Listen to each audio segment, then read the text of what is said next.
I'm so excited. I'm heading to the premiere for Carlo Acutis' Roadmap to Reality. Carlo was a normal kid. He was 15. Computer programmer. Loved soccer. God's influencer. Don't let the sneakers fool you. There was nothing average about that kid. I'll be interviewing Jim Wahlberg, who's a producer, Tim Moriarty, who's a director, Emily, who's a student, who's on the pilgrimage. There's a pilgrimage inside the film. I can't wait to meet them. I can't wait for you to see this very special episode. Use the online medium to point people back. Embodied reality. God meets us in the sacrament. I hope the film challenges people to look at how they engage with their faith and engage with technology. This is more than a film. Yeah. You become part of the roadmap to reality.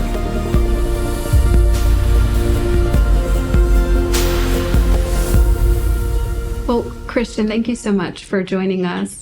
It was incredible to watch this film. I wanted to start even with the title, Roadmap to Reality. Can you break that down and tell us what it means? Yeah, well, it's really all about finding, the most true way of living the faith and following Carlo's example and what he set, centering on the Eucharist and an engagement in the modern world and technology that's very principled and moderated. Yeah. And really getting to see that in a lot of different ways through the example of Carlo's life, but really especially through the students on the pilgrimage and on their kind of road and path on their journey and coming to a truer understanding of their faith and learning about Carlo along the way. Yeah, so as co-director, you went along on the pilgrimage as well? Yeah. Can you share a little bit about that and any miracles that you experienced?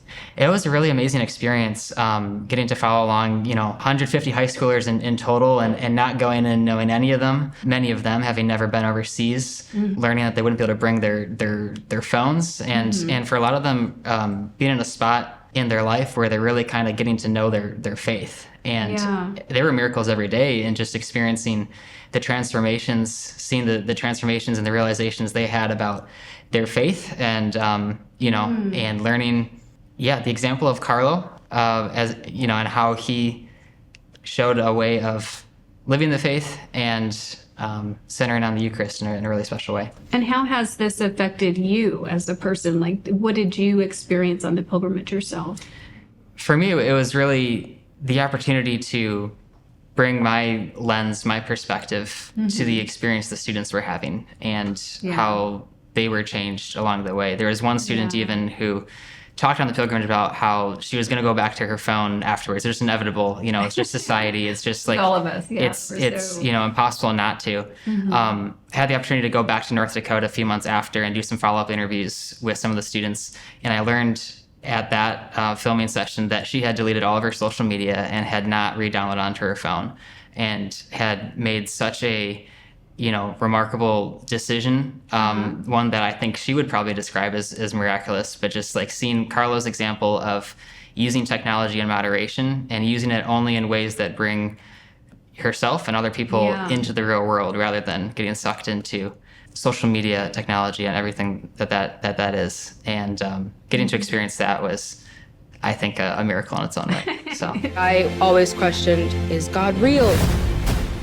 Technology policy, no phones, absolutely none. Technology doesn't give you control, it gives you perception of control. The attraction of Carlo Acutis is that he's a young millennial saint who was technologically savvy. He understood that it was an instrument that had a fantastic power if used well.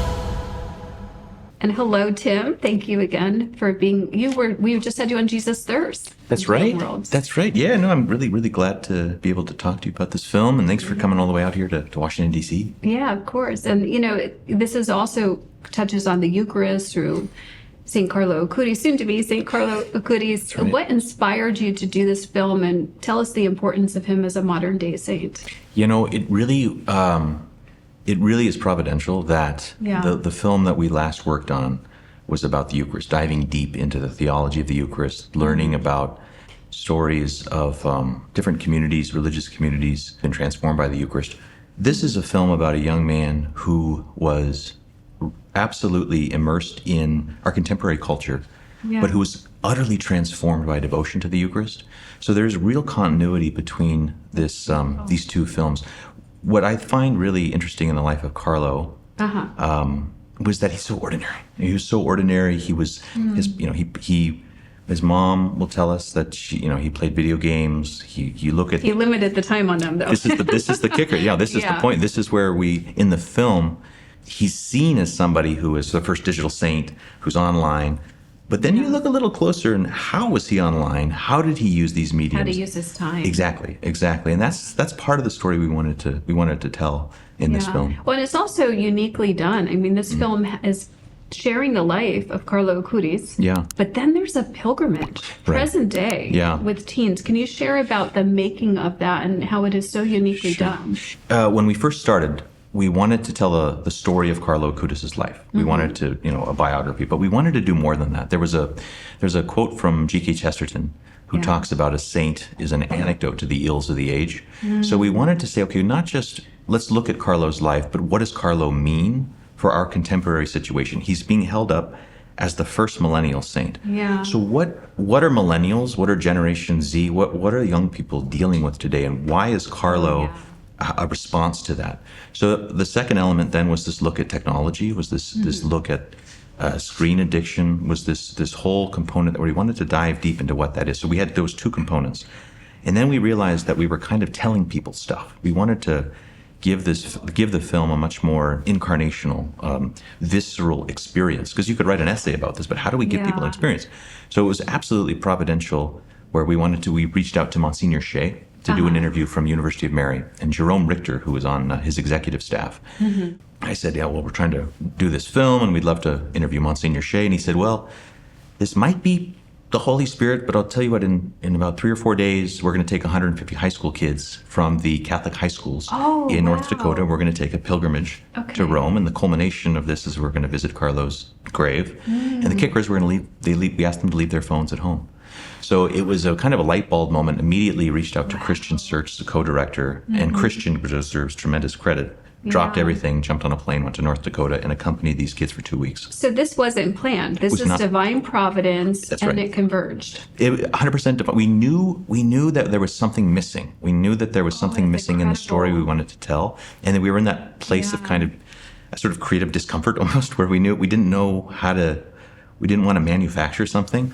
So this was absolutely a kind of providential moment, and it was very much like we knew that we needed. And we didn't know which, of the students to follow. We didn't know, if any of them were really even struggling with screen time. It was really taking that risk, and Christian finding the stories very journalistically as he went with these young kids, and following that journey became the spine, the whole through line of the film. It really did. I mean, it pulls it all together. So on the actual pilgrimage, can you share, did you even have a special moment or encounter with God, or do you want to share a conversion story of something that happened with one of the teens? The big thing that I think we see in their journey is we see them on their screens early on. And they're on their screens 6-7 hours a day. I mean, it's funny that we're saying this is a problem with teens. I looked at my screen time last week, and it's scared to look. It's horrible. It's horrible. It's really bad. So it's not just there's something where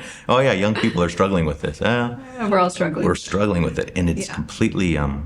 It's what it does is it scatters our attention, and it scatters our ability to have one of the highest faculty of a human being is contemplation. Yeah. And when these screens make it difficult to do that, we can't pray anymore. So we see these young people at the beginning of the film in this, as all of us are, looking at the screens. A lot of them were hesitant to leave their phones, although the parents were actually even more hesitant than some of the young people. Because they wanted to get in touch. They want to keep them in touch. There's that sense of being, connected that way. And then they were also very open about the ways in which the faith didn't quite feel real to them. And so then we sort of follow them on this journey where there's a kind of opening up. There's space that's created by not having to look at their phones every, a couple seconds.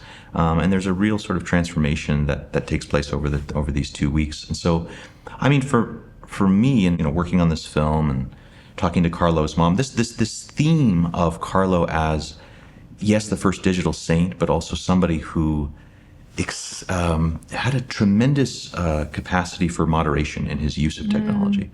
His mother was the first to really bring this story forward. For me, it's really it's created in me a deep desire to not lose sight of the reality that's right in front of my face for the screen that's so easily accessible. And I think that's part of the conversations we want to have is to how is it that as a church or as a people we can really take seriously some of the dangers that are out there with this and not lose touch with the real. And it is increasing mental health issues and anxiety.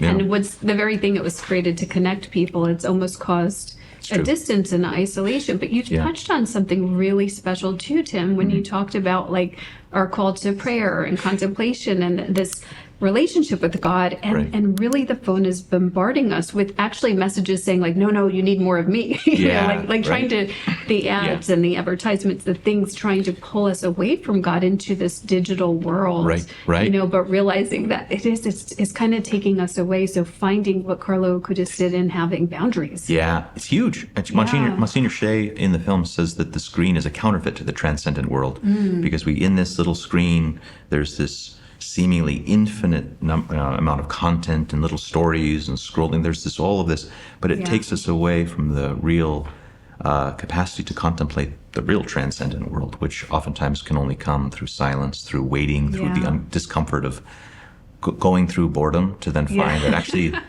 the boredom leads into a whole new sort of space of depth and where we can actually hear God speak to us. So Carlo had understood that intuitively from a very young age. Before Jonathan Haidt was writing about it, Carlo had a sensitivity to this. And the other thing, what did he do online? He was pointing people to the Eucharist. He was pointing people to the extension of the incarnation. So a digital medium which wants to divorce us from our bodies, where we live a kind of mental world.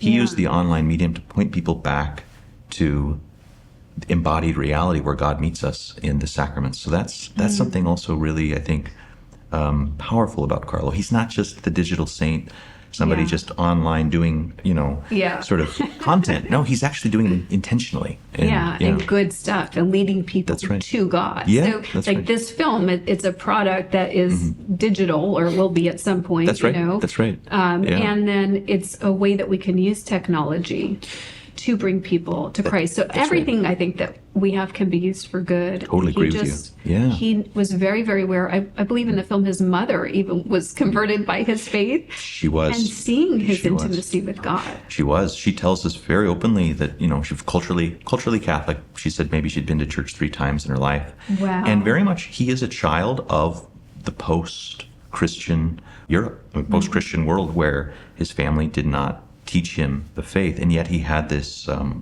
deep pull towards, his mother talks about being pulled towards the tabernacle and wanting to spend time inside the church at 4 years old.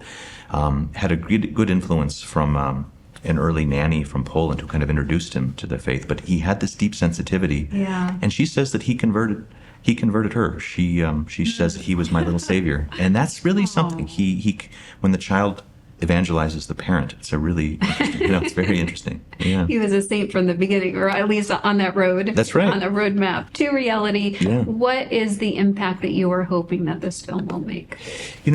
I think the impact is to walk the walk that Carlo is inviting us to. It's to have a conversation, to see this not just as a film, but as a shedding light on what it was that Carlo was inspired by grace to really emphasize in his life. I think what we hope is we hope for people to see this, and especially young people who might have a vision of life that's rather limited.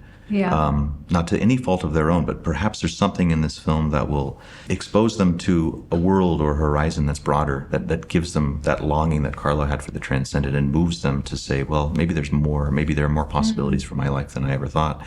Maybe I should spend a little time in front of the tabernacle and just see what happens. So I think it's a kind of invitation. We don't want to tell people, we want to show them, invite them. And that's, I think, the beauty of film, especially documentary, where you're not just telling people what to think. You're trying to give them an experience and then let God do the work, do the rest, really. Carlo loved the Lord Jesus. Because he looked with those types of eyes, he was able to see far more deeply. He has something to demonstrate to the world. His goal is to get people off of his website back into church. Well, hello, Emily. It's so nice to meet you. Nice to meet you too. I would love to hear how you got involved in Roadmap to Reality.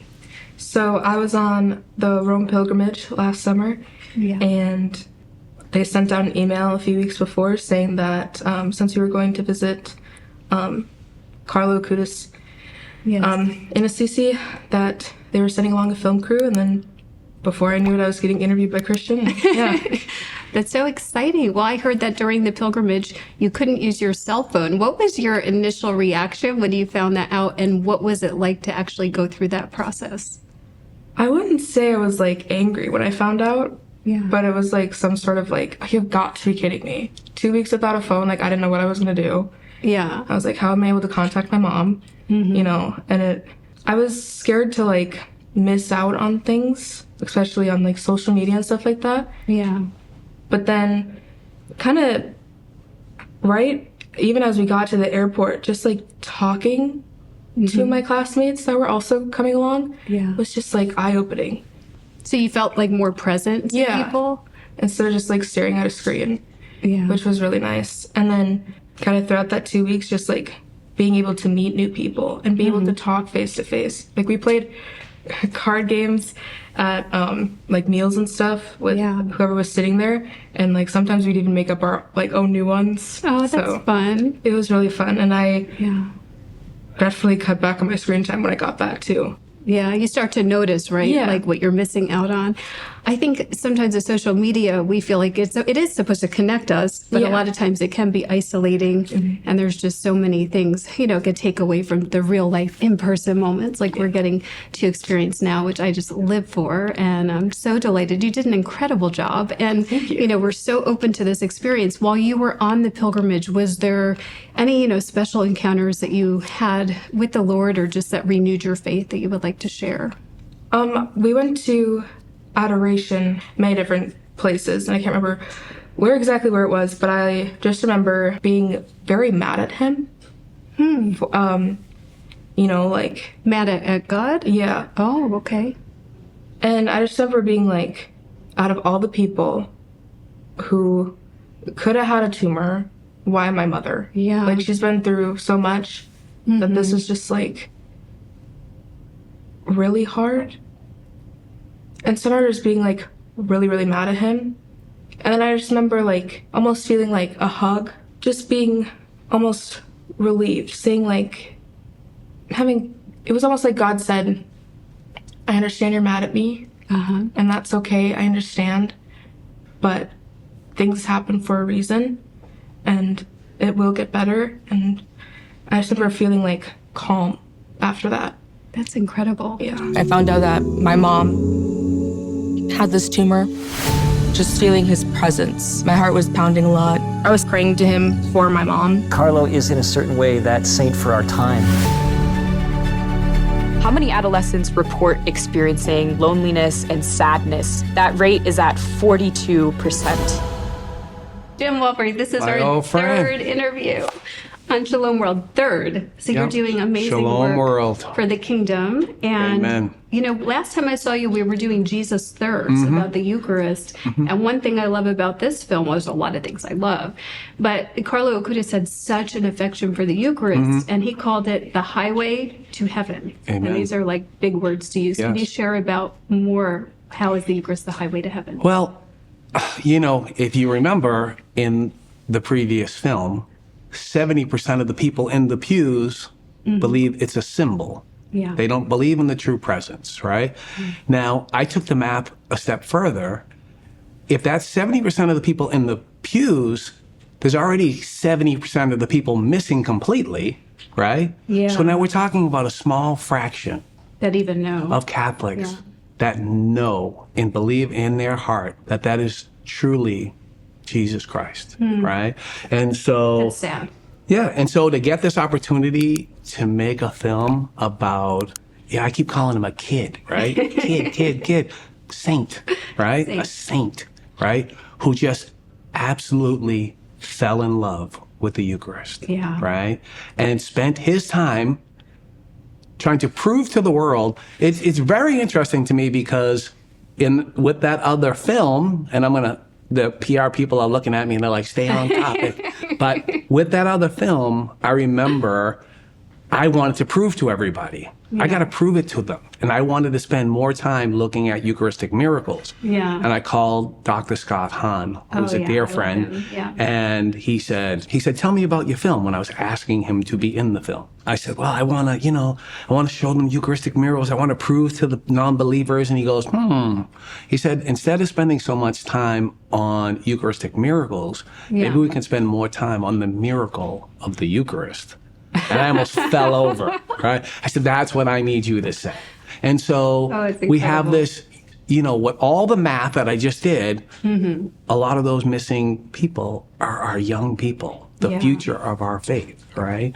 And so to have this millennial saint pointing always to the Eucharist, right? Yeah. And helping young people to not only discover the Eucharist, but to fall in love with the Eucharist, right? It's a miracle, right? Like it's a miracle, right? And it's what we need, and we desperately need. Now, back to the production side of things, you have these investors and stuff, but were there, what's the behind the scenes on the producing part, and were there any miracles that you experienced where you saw the hand of God move? I can't help but to just keep going back to these young people, right? Because I think miracles they're all relative, right? It's like some are these gigantic, look at the dolphins, look at, I got cured of an illness, right? Yeah. But I think the miracles that happen every day in front of us, the little miracles that we just, because we're so busy and we're so caught up, and I can't get over these young people. And something as simple as turning off that phone, and they are exposed to miracles all around them. All stuff that we would miss. If you're not plugged in, right? If you're not plugged in and you're not in love with the Lord, in harmony with the Lord, right? All that stuff that's going on around you that's beautiful, you don't see any of it, right? You're like, what's the latest score? What's my stock doing? What, you miss the beauty. You miss the beauty. You miss the connection. You miss the miracles. Well, what I think is that after watching this, everyone's going to want to be plugged in. So what I want what Jim has. I want what he's talking about. I want what Carlo Acutis has. So, Jim, when and where can we watch Roadmap to Reality? Roadmap to Reality, 1,000 screens. I love saying that. 1,000 screens across America. It's not enough screens. I can tell you that as well. Can it expand if people go? We'll see. God willing, right? I think that when folks see the response, I think they'll have no choice. But over 1,000 screens across America. You can go to carloacutisfilm.com. And there you can find all the information about the film. Right away, you'll be able to see the trailer. You can also, there's a place there where you can add your zip code, and it will take you to the theaters closest to you within a 100-mile radius of you. And so, not hard to find.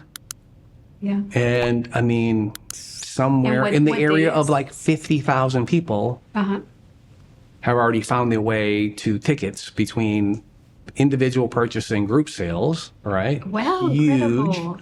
And 1.1 million people have viewed the trailer on YouTube. 1.1 million people, right? So it's Carlo in action already. I'm excited to hear about groups that have bought out theaters and have plans to get there early to do a rosary before the film. You can't wait. You want to go to a Hollywood movie and do the rosary in the theater?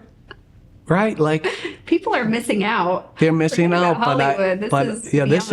this is more than a film. You become part of the Roadmap to Reality. And what are the dates that it's in the theater? They start on the 27th, 28th, and 29th of April. Next week, Sunday, Monday, Tuesday. Okay. So see the film. And bring your family, bring your children, please. And bring do friends. it. But as a family or as a community, yes, an absolute opportunity to unplug and to connect. Carlo was a normal kid. He was 15. Computer programmer. Loved soccer. God's influencer. Don't let the sneakers fool you. There was nothing average about that kid. You ever added up and see how many days of your life you waste on your phone? 6 hours and 26 minutes. Mine's 8, so that's... Welcome to the University of Mary. In less than 2 days, you're going to be on a plane going to the Eternal City. We're going to Rome. This year, telling him the story of Blessed Carlo Acutis and then going to see his body. Not really expecting to get a lot out of it from the religious point of it. I want to have a good time, have Italian food. I always questioned, is God real?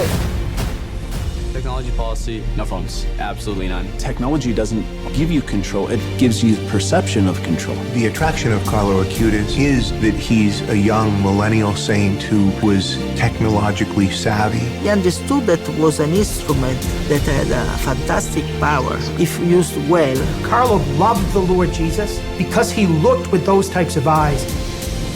He was able to see far more deeply. He had something to demonstrate to the world. His goal is to get people off of his website back into church.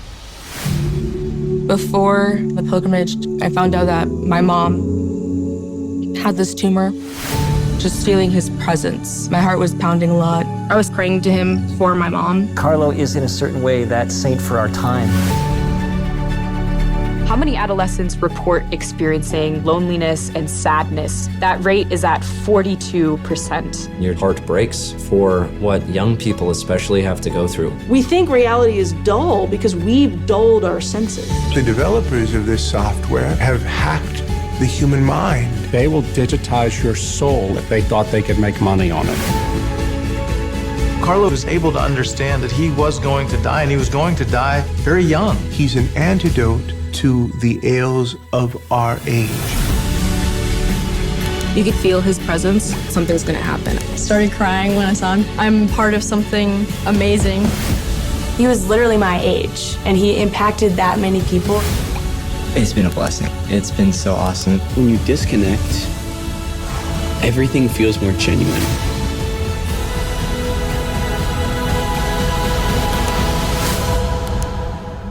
He truly is God's influencer.